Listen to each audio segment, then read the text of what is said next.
Hi, hello, g'day, kia ora, welcome to the studio. Hopefully you can hear me over the next door neighbour who is mowing his lawn. I am just in the middle of making something for my swap partner for Dephemerember 2023. And I thought, I was just kind of doing it quite merrily, quietly on my own. I thought, well, actually, someone may be interested in what I'm doing, because I just had an idea of how to do this. So what I've done, well, how to do part of it. So what I've done is I've got some recycled cardboard packaging, and this is some stuff that I had glued together for some journals for a class but didn't use.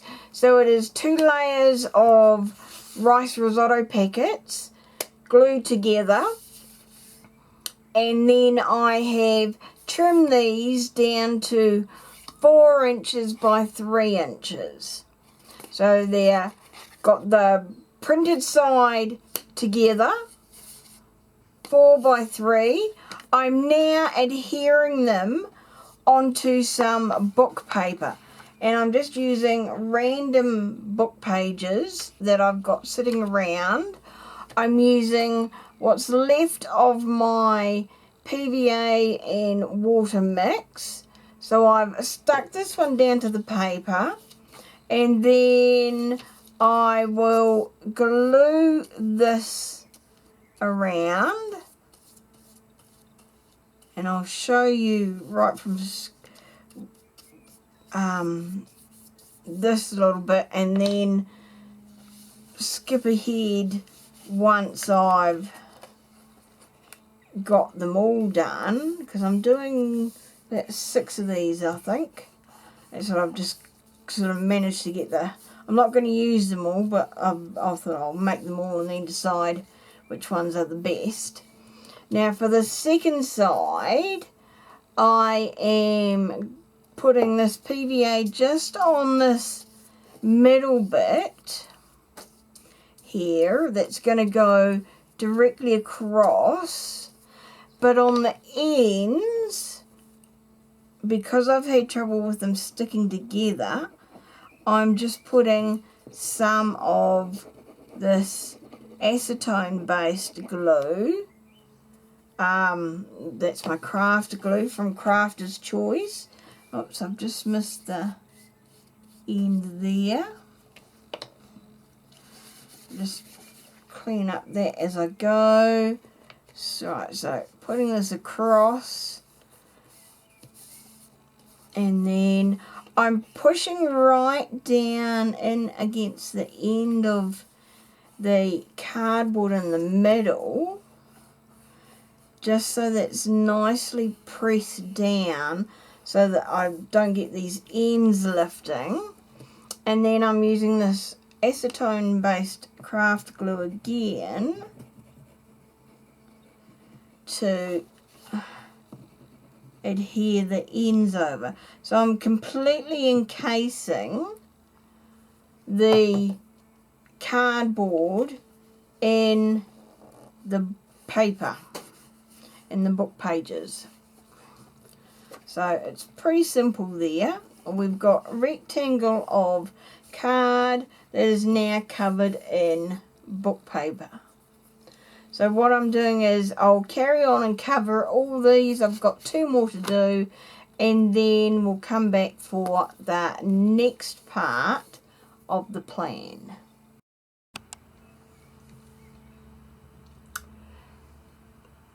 So I posted this video earlier this week about a shopping haul where I found this eyelash wool, and Tanja, or Tanja I'm guessing her name is, said that she had never heard of eyelash wool. So I thought, why not send her some scraps even though it's not technically scraps, of the eyelash wool that I've got, so she can have some to experiment for herself. So that's what these cards are going to do. They're going to become spools to hold the wool. Now, my original plan had been to cut manually the lines to make so that I end up with like a eye shape. But then I thought, oh, why not use some of the punches that I've got to make the job a little easier? The problem I've found is that these cards, being 2 layers of card and then wrapped in a book page, are too thick to fit in a number of my punches, including my We Are Memory Keepers tab punch, which was what I was going to use. Not tab punch, punch board. So unfortunately we've had to put that idea aside, but I've had a look and tried it in my crocodile and it will fit. So that's the next idea, is I'm going to use the large hole punch, and that will form sort of the ends of where I'm going to have my spool end, and then I will just cut out the centers to expose, or to leave just the core in the middle of the spool. At least that's the plan. So we're going to try that. The only thing is I need to do some measuring as to how far along do I want my spool. Now, I've decided that because I'm looking at where the center of the circle will be, I'm going to make that at the 3/4 of an inch position. So just marking 3/4 of an inch from either end on both sides. So we'll test with this one, and that will tell me whether my plan is going to work. So there we go, we've marked those, and here we go. So we've got the larger hole. Now I've set this for 3/8 of an inch so that they're all going to be the same distance. Now to do that, what you've got these 2 knobs here, one for each side, and I'll show you on this side, is if you loosen the knob, you can then slide this up and set it where you want. So if I want to set this at 1/2 inch, I will slide it to there, return the knob, and now that is set there. So I can put the paper or card that I'm punching in 1/2 inch. So this one, which is the one I'm going to use, is set for 3/8. So hopefully you saw that. So here we've got our mark. We're coming in, and that is going to be, and the only problem with this is my hand can barely fit across there, is we're going to put that so that the mark is right in the center of the hole. So that worked. I can punch with this. That's good news. And punch that side there. Now we'll do the other side of the card. So we've got one and punch. And this one here. And it's just there. I made that one a bit high. There. Okay. Out. So what I will do now is I'll punch all the rest of them and then we'll do the trimming. Okay, another brilliant idea. Instead of having to measure everything, because they are all the same size, I'm going to use my first one as a template. And I am just making sure they're all aligned in the corners and then drawing the circles exactly where they need to be punched. Too easy. Now, the only thing you need to just be aware of is that some of them, they might be slightly different because of the thicknesses of the paper that you've used, because all of mine, well, most of mine are different pages. So this one here was a very thin paper, but it doesn't seem to be too much of a difference. So that's good. That's that one.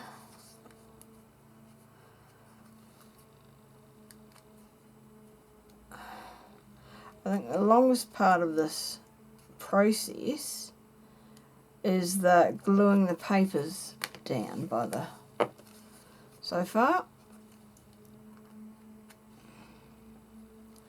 That and maybe shaking the punch dots out. Right, so here we go. Make sure we've got the large side there. Yep, we can see that dot right in the middle. Punch. 1.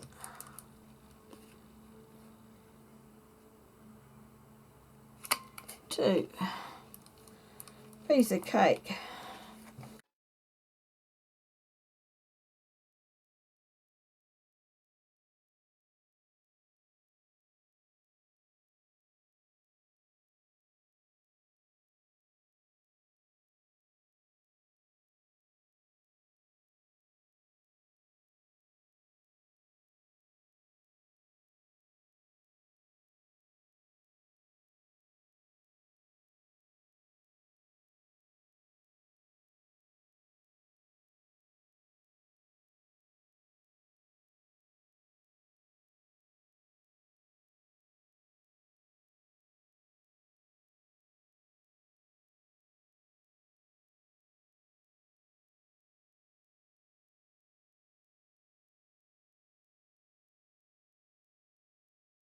Now for the next part. So this is where we need a sharp knife. So I've got my big what is it? Stanley knife. And now what I'm going to do is I'm putting my ruler to run from circle to circle, and then I'm going to trim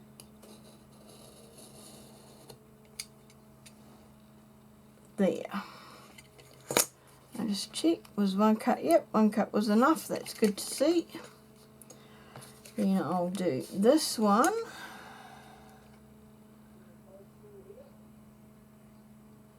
Exactly the same.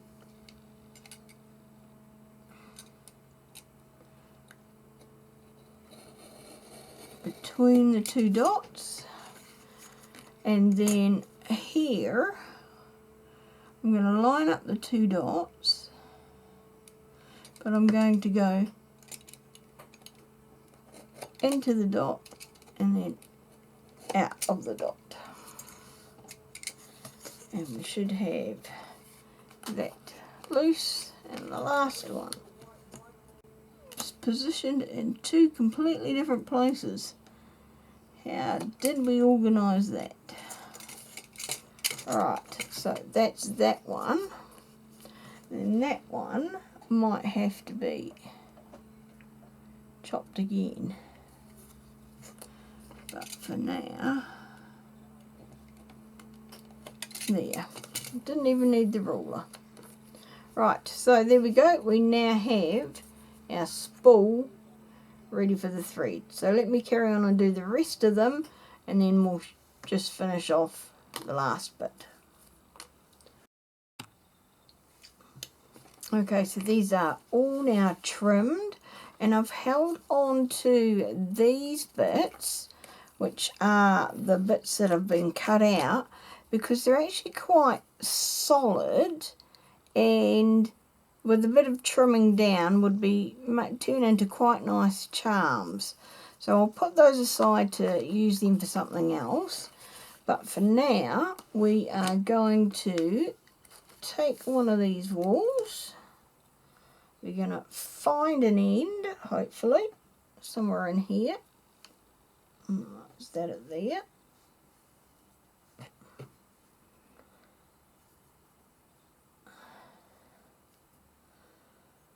And untangle it. Right.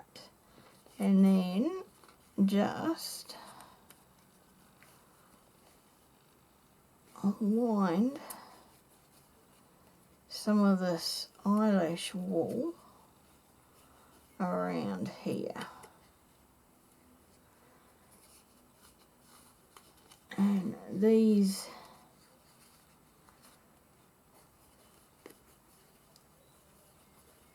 so the ends of the spool will stop the eyelash thread or eyelash wool from coming off.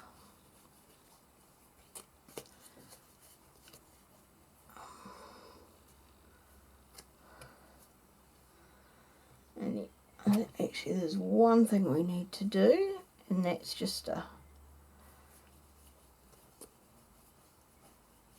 final thing. And so what we'll do is take one end, we need a pair of scissors, and just in the middle we're going to do I'm trying to pull all the thread out the way. We are just going to do a small, very small V.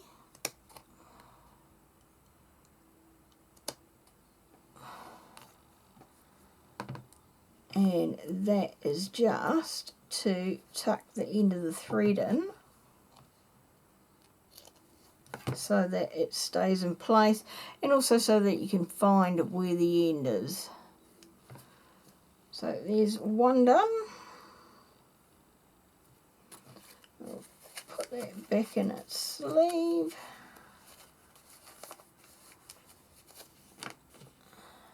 And next one. Now I'll do the V's before. I'm not being too fussy as to these, just purely a V in the middle.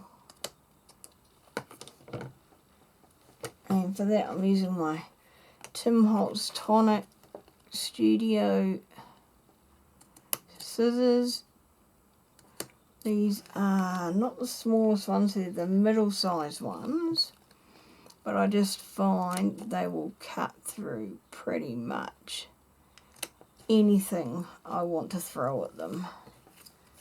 So these are my favourite scissors for cutting, especially if it's something out of the ordinary like card. I will even cut wire with them. Anything heavy duty, these are my go-to. Right, so here we go. Let's try this next one. Right, so here we are with them all finally finished. The two real, what I'd class as real eyelash wools are these two, the white and this green and brown one. You can see there how long these are. So that is around about a good 1.25 inches, if not, and maybe 1.5 inches even. So they are quite a long thread that you get off the wool. So that's fun. So we've got the green and brown, the white. We've then got two that are sort of a mix of a bobble and a eyelash. One in white, one in cream. And then this one, which is kind of a bobble, like a short eyelash, but more fluffy than a normal eyelash. So hopefully Tanja will have fun with those. I will put those in her parcel, and I'll probably do a video just with the scraps before I send them, so that because even though she's got a channel, she doesn't do videos, and I just, I'll show you what I send her as well as what I receive in return. So now what we've got, one of these left, which I'll put away for something else, and then I've got these, and I thought, well, let's just quickly try and make something out of them. So the first thing I'm going to do is just trim them off, try to make them as sort of as straight as possible.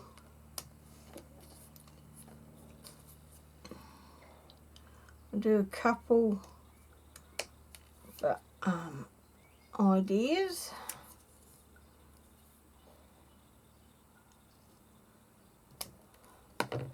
Now I just felt that paper coming off, so we'll pull that off completely.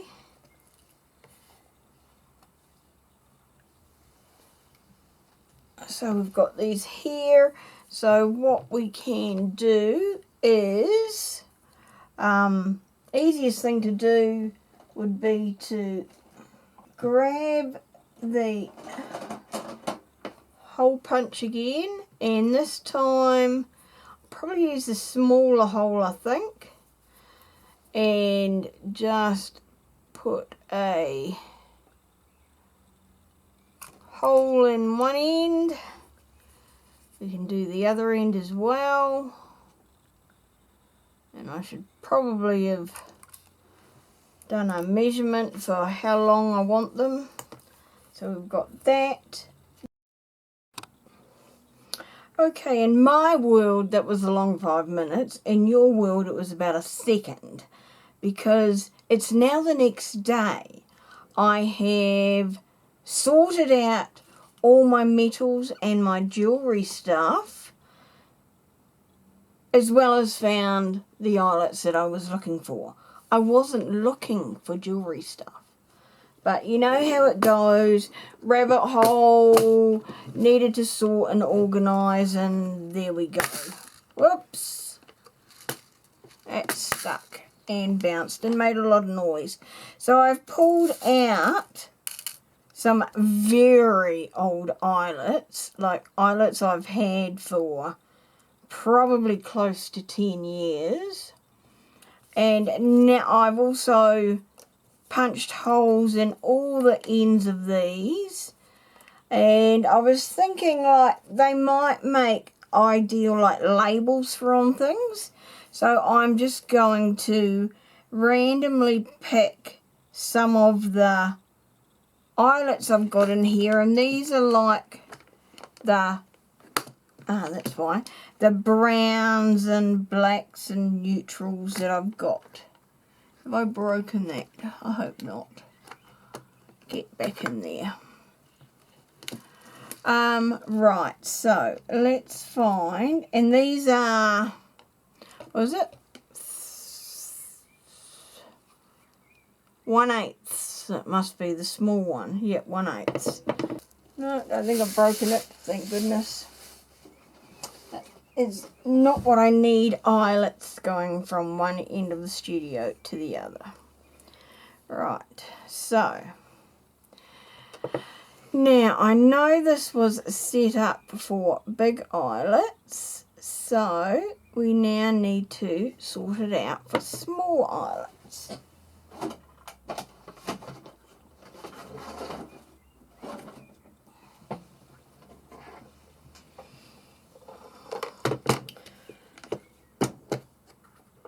And I can't remember what the recipe is, so I am going to my instruction thingy. Whoops, there's an escape large eyelet. Don't you hate it when that happens? I very carefully put all the others away, and then that one appears.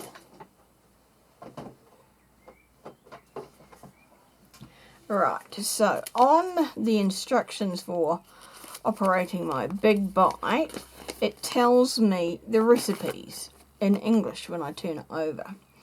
So for a 1/8 eyelet, we are looking at C and 3. Now I should write these somewhere handy. Now, when I'm talking about A's and B's and C's, and I might have to, let's bring you down. So here, on here you'll see little wee pictures, and on the black bits you'll see the number 2 there, and on here there is the letter B, believe it or not.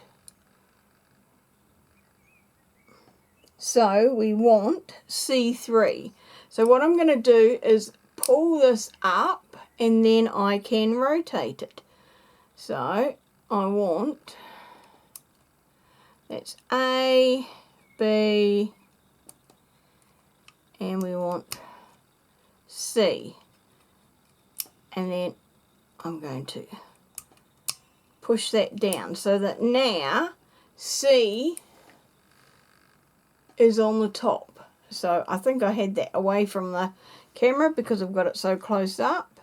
So we're going to push that, pull this one down, and you'll see it rotates around. So we've got 1, 2, 3. So 3 needs to be facing down. And then I'm going to, so that's 4 there. So 3. You see the 3? Just 4. So I'm now going to slot that, if I can do that. Alright, come on, cooperate. Otherwise I'll have to go put you aside and go to the big bite. There, right. So we've got C and 3, believe it or not. So C's got the small punchy thing, and 3 has got a slightly lower one there. So C's there, so that's there, that small punchy one. Right, so let's expand you back out again. Oh no, not closer. Right, that's too far. Alright, that's kind of somewhere in the middle. So now we need to make sure that we have, whichever way we go, and I want to do it so that the writing is the right way up. So we've got 1 there, so we've got the writing the right way up, and we drop it. So we've got them both in the same way. So now we're going to do, this bit here, the pushy in bit, goes in the top. So in through there, and then we're going to squeeze together. And then if we flip it over, so that one needs a wee bit, whoops, that one needs a wee bit more. So I need to bring it down a wee bit so I can squish it together, and there, and you'll see quite often it splits like that, but that's okay. So now we'll do the same to this one. So in through the loop, that one's better to see, and then squish it together, release, top looks nice, flip it over, and that has split. So there we go, that's 2 eyelets installed. So I shall carry on and do this, hopefully without it sounding and looking so painful to you. So I'll come back once it's all done. And here we are. So they're all finished. They've all been pressed in with the eyelet setter. Now the only thing I did do was I swapped out the silver ones for dark grey. Turn it around. Because the silver ones were just too shiny. So we've got dark grey, we've got our browns, we've got black, we've got gold. So that gives me a really good selection now of these scraps, which might otherwise have ended up in the rubbish, are now all ready to be used as labels or as charms, as dangles, either on the spine or from a page. So I will put these into my ephemera pile, and they are ready to go for Dephemerember should I want to use them. So there we go. So we've made spools for wool, and then out of the scraps of those, these did fit in here, and then because I punched holes, I've just trimmed off the ends, but you know, nothing is wasted there apart from those little wee bits there. But we've made a whole lot of items for ephemera and for charms, etc. So I hope you'll try something like this. If you do, let me know. Leave a comment below. If you've got any ideas for what I can use these for, then let me know that as well, because you may come up with something that I haven't thought of. And I hope you enjoy your crafting.